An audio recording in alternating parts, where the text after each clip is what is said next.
उत्तर प्रदेश में बेहद महत्वपूर्ण माने जाने वाले विधानसभा उपचुनाव जो 9 सीटों पर हुए, उसका नतीजा आपने देखा।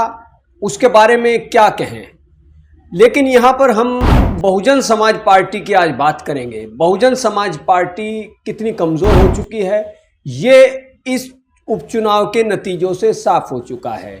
मुख्य मुकाबला तो यहाँ पर समाजवादी पार्टी और भारतीय जनता पार्टी के बीच ही रहा, लेकिन नज़रें बहुजन समाज पार्टी पर भी टिकी रहीं।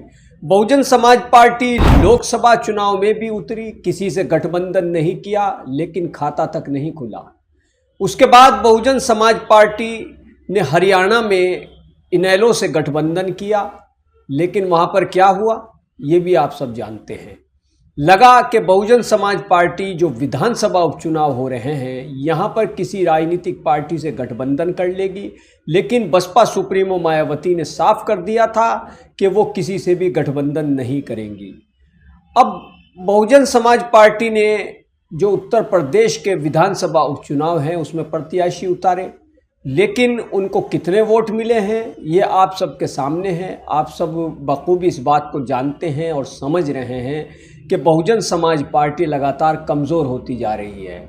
बहुजन समाज पार्टी का जिक्र यहाँ पर इसलिए महत्वपूर्ण है कि बसपा कभी उत्तर प्रदेश में बुलंदी के आसमान पर थी। जी हाँ, कई बार बहुजन समाज पार्टी ने उत्तर प्रदेश में सरकार बनाई और मायावती जी मुख्यमंत्री बनी।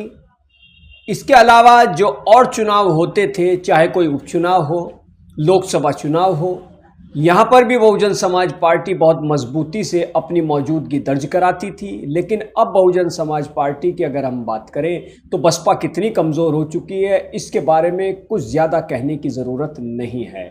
आखिर बहुजन समाज पार्टी क्यों इतनी कमज़ोर हुई? क्या बसपा सुप्रीमो मायावती के कुछ फैसले बसपा पर ही भारी पड़े? किसी से गठबंधन न करने का फैसला, कई दिग्गज नेताओं के जिन्होंने पार्टी की मजबूती के लिए बहुत काम किया, उनको पार्टी से बाहर का रास्ता दिखा दिया जाना, क्या ये फैसले बसपा पर भारी पड़े हैं? क्या खुद मायावती ने जो फैसले लिए कि इससे बहुजन समाज पार्टी मजबूत होगी, चाहे वो कई नेताओं को किनारे करने का फैसला हो, उनको पार्टी से बाहर निकाल दिए जाने का उनका फैसला हो, किसी से गठबंधन ना करने का फैसला हो, ये फैसले दरअसल कमियां ज़्यादा तौर पर बहुजन समाज पार्टी पर ही भारी पड़े हैं। ये एक तल्ख हकीकत है जिसको बहुजन समाज पार्टी को गंभीरता से सोचने और इस पर ध्यान देने की ज़रूरत है कि वो लगातार क्यों कमज़ोर होती जा रही है।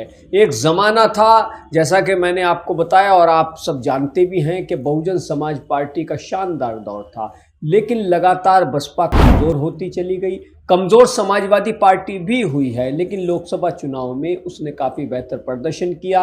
ये अलग बात है कि अब जो उपचुनाव के नतीजे आए हैं उसने ज़रूर समाजवादी पार्टी को निराश किया है, लेकिन बसपा जैसी स्थिति समाजवादी पार्टी की नहीं है।